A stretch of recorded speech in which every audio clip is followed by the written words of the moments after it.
Mokinkitės su tikslu mokinti. Mokinkitės su tikslu mokinti. Mokinkitės ne dėl savęs, o tam, kad perduot kitiem.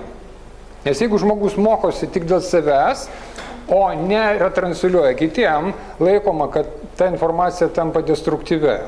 Kitaip sakant, jeigu žmogus naudoja žinias tik egoistiškai savo, jo egoizmas auga ir jis tampa labiau negatyviu žmogum. Jeigu jis perduoda kitiem, jis vysto altruistinę pusę savo ir pasiekia pusiausvyrą. Mokinkitės su tikslu daryti. Teorija vardan praktikos turi būti. Mokinkite mokytojus. Pats geriausias būdas mokinti mokytojus yra uždavinėti sunkius klausimus.